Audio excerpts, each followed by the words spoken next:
Morning दोस्तों। अभी सुबह बाज चुका है 5:10 और हम देख सकते हैं अभी मॉर्निंग वॉक कर रहे हैं और हमें अभी स्टेडियम के सामने और स्टेडियम में जाएगा। अभी ये हो गया 300 स्टेडियम। ये देखिए अभी अंदर में जाएगा। चलिए आप लोग भी। और सुबह का बाज चुका है अभी 5:20। देखिए कितना कुहासा है स्टेडियम में। ये देख लीजिए चाहता है एक बार। और अंदर में नहीं जाने देता है क्योंकि अंदर में बच्चे लोगों का प्रैक्टिस होता है और इधर साइड में हमको रनिंग करना पड़ेगा।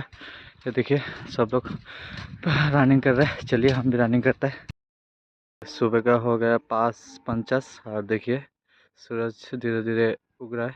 ये देखिए कितना अच्छा से उग रहा है। बहुत ही अच्छा लग रहा है सुबह में रनिंग करने में। বন্ধুরা শুভ সকাল। আর এখন 5:50 আর আপনারা দেখতে পাচ্ছেন সকাল 5:50 सूरज এখন লাহে লাহে উঠছে। এ দেখো কি লাল, কি সুন্দর, কি ভালো লাগছে দূরে দেখে। আর এটা দেখো স্টেডিয়াম। আর স্টেডিয়ামে এখানে রানিং করলাম। সকাল 4:30টায় এসেছিলাম আর এখন আমার রানিং সম্পূর্ণ শেষ। এখন অল্প এক্সারসাইজ করব, চলে যাব ঘরে।